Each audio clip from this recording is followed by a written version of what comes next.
Washington State is full of local beauty and adventures, home to the Seattle Space Needle, Mount Rainier, and a giant woman that will take and eat your naughty children. Hello everyone, and welcome to Hydra Thoughts. And today I'm thinking about cryptids, specifically in the state of Washington. This is going to be our first stop on our journey as we look at cryptids across America. For those of you that don't know where the state of Washington is, it's right here. Before we get started, I want to take a moment to say thank you and how much I appreciate everyone who's encouraged me in launching this series. And thank you all for watching. It really means a lot, and I hope you enjoy. The first cryptid we're going to talk about is the classic Bigfoot. There's so much lore and mystique around Bigfoot that he could really be in his own video. And even to this day, I'm still learning new things about Bigfoot. I just heard that there's a theory that Bigfoot may actually be Cain, like from Cain and Abel in the Bible. And the reason we can't hunt Bigfoot is because the hair around his body, that is the mark of Cain, which is protecting him, keeping him from being captured or caught. So brand new thing I just learned, thought I'd share it with you. But getting into Bigfoot himself, he is described as a giant humanoid creature, typically 10 feet tall and covered in hair all over their bodies. Many cryptozoologists believe that they form nests in the woods. If you've ever seen the show... What's that show? Expedition Bigfoot. There it is. They have a lot of segments where they are in Washington looking at what they allege to be nests of Bigfoot. The earliest reference to a Bigfoot that I could find in North America was from Reverend Elkanah Walker's diary in 1840, where he recorded that the natives said that there were giants living near Spokane in the mountains, and they would steal fish from the fishermen's nets. You know, it's really cool to see how Bigfoot went from a native legend to its modern incarnation, partly started by the Patterson-Gimlin film, which is in California, so we won't go into details into that, but that really helped push Bigfoot into the cultural zeitgeist that we have today. One interesting thing in modern day relative to Bigfoot in Washington specifically is in Escambia County, it is illegal to harm a Sasquatch. Back in 1969, they set that up with a penalty of $1,000 and 1 year in jail. And then in 1984, they updated the law to make it a felony with a $10,000 fine and a 5-year jail sentence. With penalties like that, it makes you kind of think maybe Bigfoot does have the mark of Cain and why we can't touch him or go after him. The next cryptid we're going to talk about is the Batsquatch, which is very similar to Sasquatch. The Batsquatch is a 10-foot tall ape creature with bat wings that was first seen after the eruption of Mount St. Helens. Other than the giant bat wings, another big distinction from it over Bigfoot is its glowing red eyes.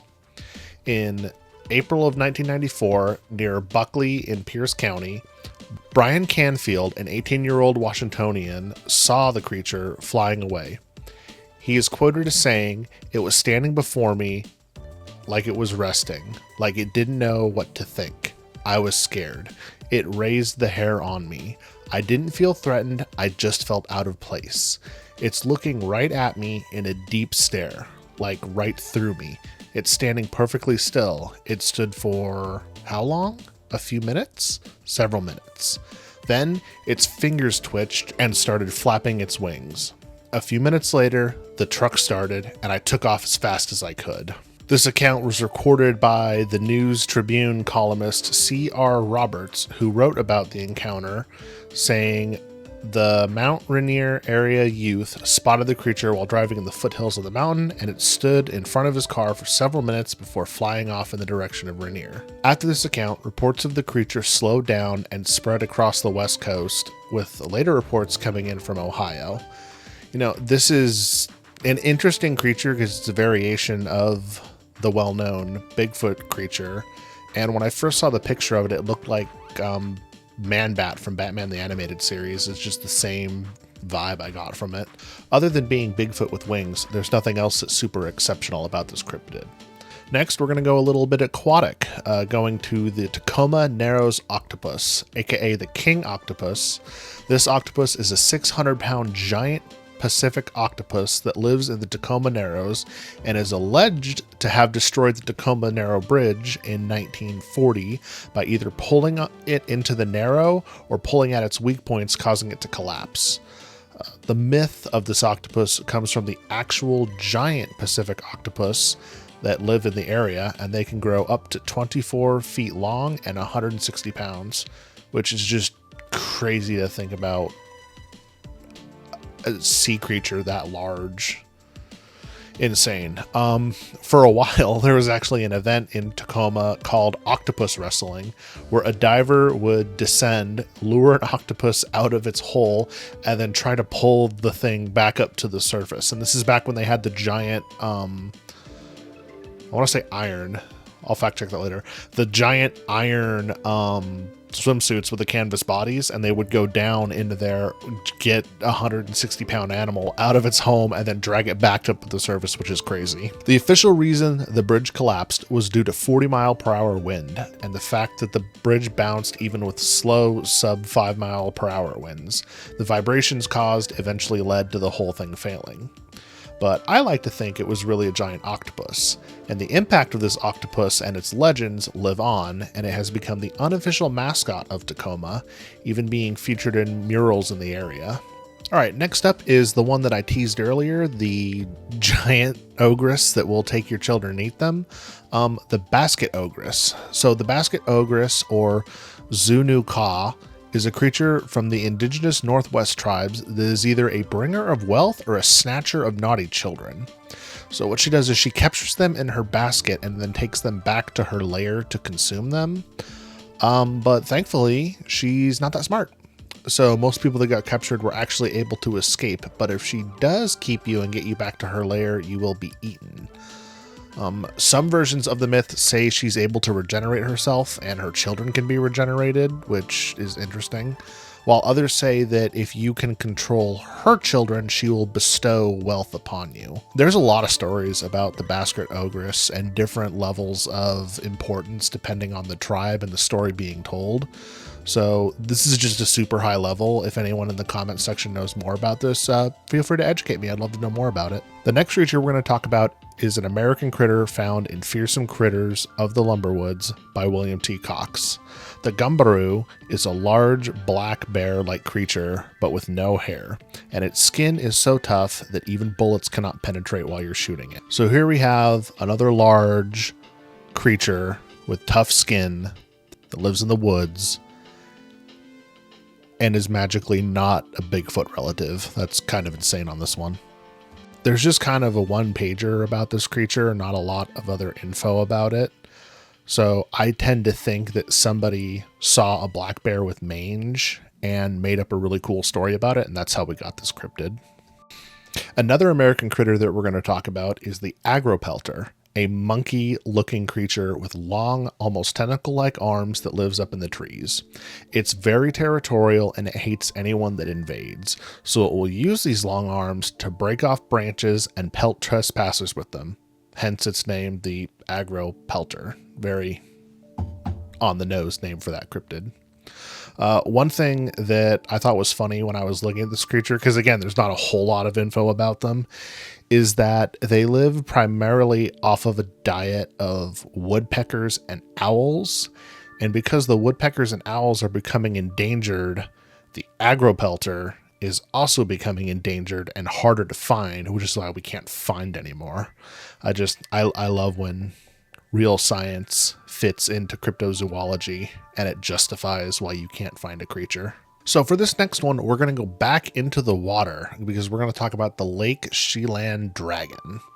So the Lake Chelan dragon or Lake Chelan monster is most commonly described as a 75-foot serpentine creature with 4 legs and 2 bat-like wings between them. Its original myth started back in 1812 when a captain's ship was tossed violently in a storm in the lake, and a chest that he thought containing treasure fell overboard, but it was really an egg inside. When the chest went overboard, he dived into the lake to follow it because he wanted to keep the riches from it. And when he did, 2 women that were stowaways on his ship that were from the same location that the chest were, jumped into the water with him, transforming into mermaids. So that just dawned on me now there's 2 cryptids in this story, which is pretty funny. The 2 mermaids split off. One of them went to the captain and pulled him away from the chest and brought him up to the shore so he would live. The other mermaid got to the chest and pushed it down deep into the bottom of the lake, where the egg eventually hatched and became this giant dragon monster. So the dragon wasn't seen for a long time until 1892, when 3 people were spending time on the beach and the dragon came out of the water and either bit the legs of one of the guys or just bit his foot. In one story, they fought the dragon and said it had soft skin despite it being very hard to penetrate. They couldn't get through it with knives, stones, or any of the attacks they did with it, but they were able to hurt it with fire, at which point the dragon flew up into the air and then dove back into the lake with the person still in its mouth. The other story, which is similar again, 3 people, it comes out of the lake, bites the guy at the ankle, and then drags him into the lake, never to be seen again. If you ask me, I think the more dramatic one is clearly the accurate one, because why would a dragon not fly up and do all that fun stuff? So in researching this, I found a lot of stories from Native Americans about this dragon or a creature like it, and some even included hieroglyphics of the mermaids. And the stories are so wide and varied that it would behoove me to put it all in a separate video, kind of like doing Bigfoot in his own video would be a good idea. So if you guys want to see that, let me know in the comments. We'll make it happen.